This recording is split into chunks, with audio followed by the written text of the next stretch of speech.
My name's David, and I really like cars, if you haven't noticed already. My three favorite things, though, are filmmaking, cars, and traveling. So what happens when you combine the three? Well, you get an especially amazing look at car culture around the world, and you get to see the unity that this hobby brings people. However, last year, my first experiment with this was on a little island called Oahu, Hawaii, about as different of a car scene that's in the United States that you could possibly think of, and it was an amazing experience. That video was one of my favorites I ever made. So then I thought to myself, what should I do next? So I decided to go to the complete opposite of the spectrum. I decided to go to Canada. Canada has one of the most intense, concentrated car scenes you could possibly imagine. However, it's very rare to see things like supercars due to the extreme high taxes. You want a Nissan GTR Nismo from 2017, you're gonna pay about $40,000 in Canadian taxes. You do see a lot more grassroots cars than the supercars, which brings a nice change of pace. Supras, Skylines, RX-7s, and not to mention the import law in Canada is 15 years in Ontario, but it's still 25 years in Quebec. So in order to import, say, an R34, you can't do it just yet legally. The Canadian car enthusiast is just like any other car enthusiast around the world. With only a few months to spare having really good car scenes and car meets due to the weather, they make every moment worth it. With the help of my two amazing tour guides, Nick and Kevin, I decided that my first stop on my journey to find different car culture was gonna be in Quebec City, Canada, and then later go on to Montreal. Me being a gigantic history nerd, I had to first check out the beautiful city of Quebec City.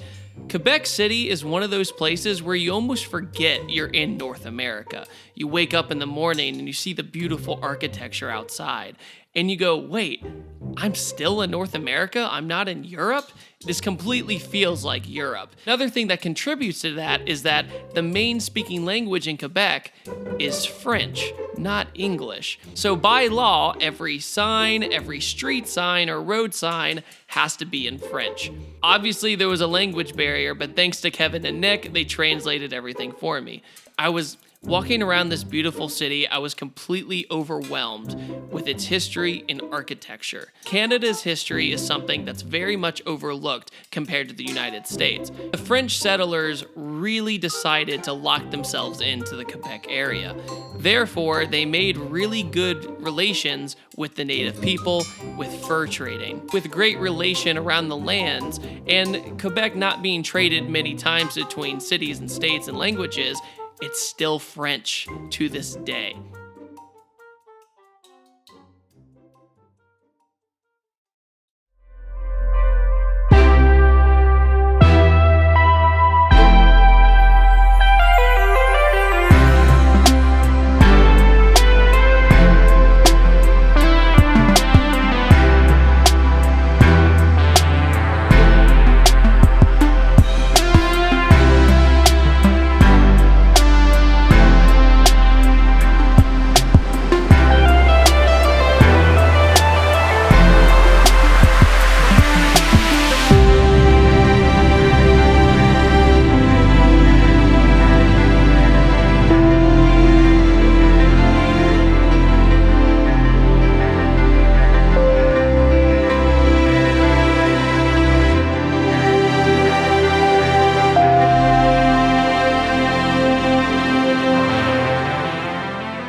The roads in Canada are the worst roads I've ever driven. No insult to my Canadian friends, but it was so bad that on this FRS we were driving around, the roads literally broke the top off this coilover and could have endangered our lives. How about those Quebec roads? Well, they suck. Yeah. You think the roads in Detroit are bad? Think again. But I have to forgive it because of the beautiful scenery of Canada. I absolutely adored going to small little car meets where everybody knew everybody. What's your all's favorite part about the car scene in Quebec? The police? The police? Let's talk about the worst part. The police is the worst part, yeah. Are they really that strict? Yeah. Pretty strict? Like this, we get pulled over in like 5 minutes. Oh, really? Yeah. That's not cool. Nothing's legal here. Nothing's Nothing's legal. okay. Everything we do, we are a big family in the car scene. Yeah, like coilovers. Coilovers are literally illegal. Yeah. Coilovers are like illegal? the DMV has a sheet that says what's illegal, and coilovers are illegal. Like modifying your original suspension is illegal. Like 3 years, I have like $2,500 of tickets plus one towing, which is pretty crazy. And like we get what we call BVA, which is a mechanical inspection we have to pass. I was just about to ask. Yeah, Do you have an inspection every month? No, not every month. Or We don't every have year? like tags like you do. Like Okay. every year, you have to get your tags. We don't have those. But if you get pulled over, they can give you like an inspection. If Go you to want the pass it, mechanic. you have to make everything start. Oh my it's God. And you can fail your inspection if like your blinker is off or something like that. Okay. So it's pretty crazy. Some dumb stuff. Yeah. J'ai le doigt. Le doigt, je suis mécanicien. Somebody in the comments translate. With all the rules and inspections and stuff, does that stop you from modifying your car? No, not at all. No way. That's pretty much everywhere now. It seems Yeah. like it's hard. It's a hard life nowadays of modifying cars. That's for sure. Part of the passion, like you just get arrested. What, you've been arrested? Yeah, once. For what? For straight bike. No, what, like in handcuffs arrested. No. Okay. I was like, Just blow. okay. I was like, no.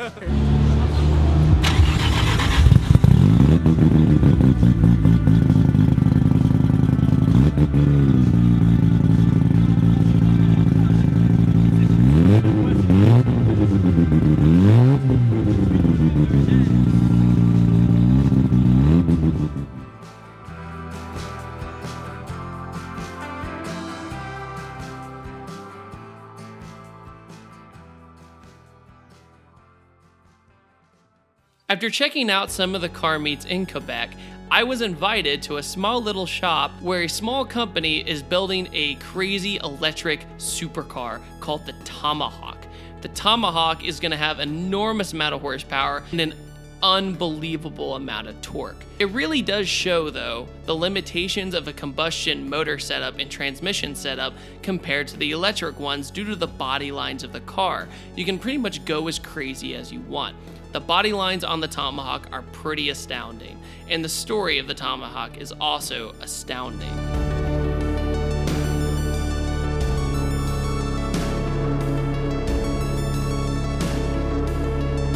The son of the creator of the Tomahawk has an FD RX-7, and even though he couldn't speak English very well, we both knew exactly what to do. So we went for a ride in the FD, and it was my first time driving an FD RX-7 with a proper rotary engine. So on my YouTube channel, I've never had the chance to drive an FD RX-7 with a rotary in it, ever. And he decided to randomly let me. So we're just gonna take a quick stroll with your brand new engine, right? Yeah.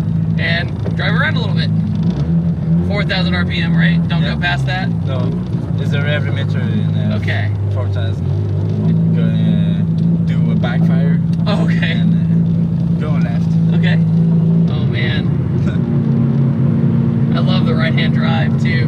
That's another feeling. Just see everything in the other side is like unique. Yeah, very unique. Yeah. You know, the rotary engine just makes a sound that nothing else does. Yeah. And it has the brap, You have the Brab, classic Brab, because it's Bridgeport engine. Oh, okay. Just all beside the intake. Yeah. So Yeah, it's interesting compared to a piston motor. You know, you do different things with it. yeah, just do a slalom thing. And, Okay. Oh wow. Yeah. And do more is Slalom. yeah, it's beautiful. Just a little bit. Okay. Keep it. Flow. It's like a gunshot. Yeah. That's awesome. I bet we shot a big fireball in the back. That's one thing rotaries are famous for, fire like that long. I just want to hear the blow-off valve. Yeah, it's funny because you have just one blow off or two to Right. So it's not yeah. Alright. That's awesome. Alright, hey, that was awesome. Thank you so much. I had a great time.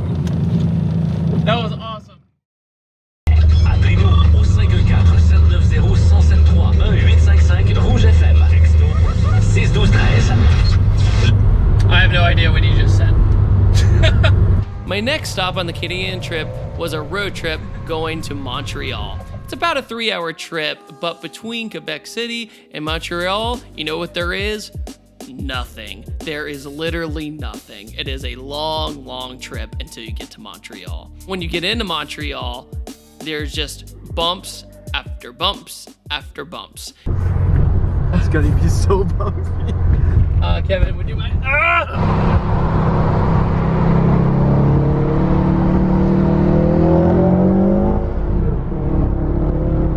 Okay. So David, what do you think of our road? They're so bad!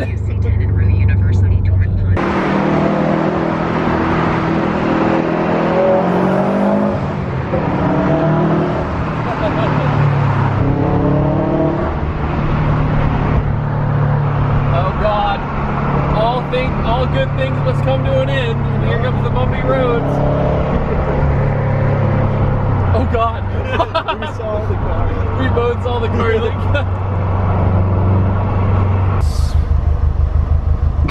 Unbelievable. We just like caught air off a pothole. How is this legal? I found myself at a location called the Orange Julep, which is a legendary car meet location that has had events there for 50 years. So all of these people came out in the rain, in the cold, in the wind. That just shows you guys are amazing. And I have the best subscribers in the entire world. What's your favorite part about the Canadian car scene compared to the United States? Do you have a favorite part? How friendly everyone is. Yeah. Friendly everyone? Yeah. We meet up anywhere. Yeah, It's that's really right. tight niche. People know each other wherever they go. So there's a great way of building a community that way. Winter tires, man. Winter tires? Winter tires all the way. The police? Police, oh my god, the police. Our best friends. They're our best friends. Yeah, they didn't say that in Quebec City. They didn't say that much. You guys said that the julep has been like a car thing like forever. Yeah, for sure. That's Every so Wednesday cool. for the past like 50 years, I think. 50 years? You can see Every day pictures of like Every old day school of cars. doing that are different cool. car Yeah. scene. Different cars. Sometimes JDM, sometimes muscle cars, sometimes Europeans. Euros. Yeah. Wow. Every day's Got different. motorcycles as well that Thursdays come are here. bike nights in the summer. Yeah. Oh, bike nights You have too? a crazy amount of motorcycle clubs. Shoot. Well, I'm sure they're like antsy to get out after the Yeah. winter, so it makes sense.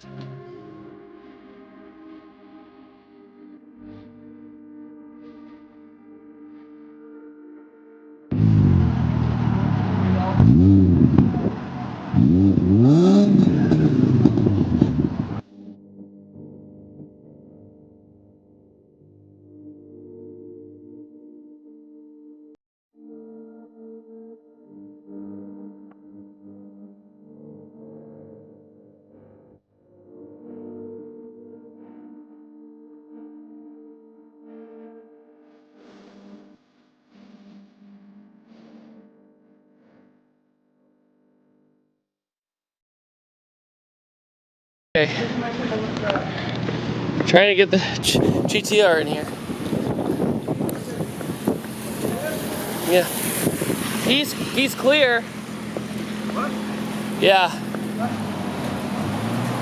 Stop. Stop. Yeah. Mets ça sur le parc. Tu sais, la wing pour être sûr que tu bouges pas. Tu passes pas. If you went straight in, that's your best bet. If you backed up. Tu pas le plancher, tu prends le cutter. Vu que t'en as pas près assez large. Ouais. You gotta try again. This is how close it is. Vas-y, continue. You got it.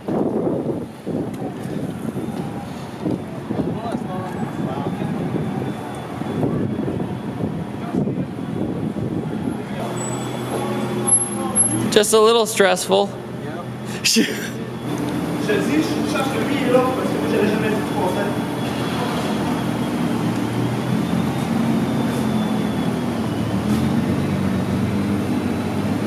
Veux-tu descendre en bas complètement? Yeah, let's not do that either. Successful night.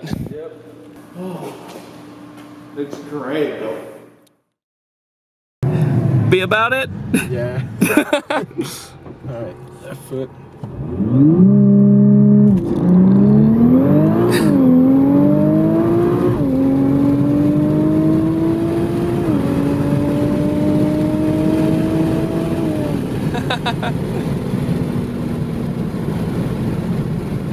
That's one way to get onto the highway. Going to Canada was an experience I will never forget, and I probably will go back someday without a doubt. The Quebec people are incredibly friendly, even when they teach me curse words that I know I shouldn't say out loud in French, starting with a T, if you know what I'm saying. It was an incredible experience, incredible people, and I can't thank Nick and Kevin enough for showing me around their wonderful country. Our next stops were meeting Chad Lindbergh, the guy who played Jesse from Fast and Furious, and also the Paul Walker Memorial Meet. We were all there to do something beautiful in memory of Paul Walker, and we got to really check out some of the old cars from the movies. So if you guys are interested, stay tuned for those videos later, and thank you all so much for watching this video. You guys make it possible for letting me go to these amazing places, and I can't thank you enough, and it means so much. So with that, stay awesome, have a fantastic day, and take it easy.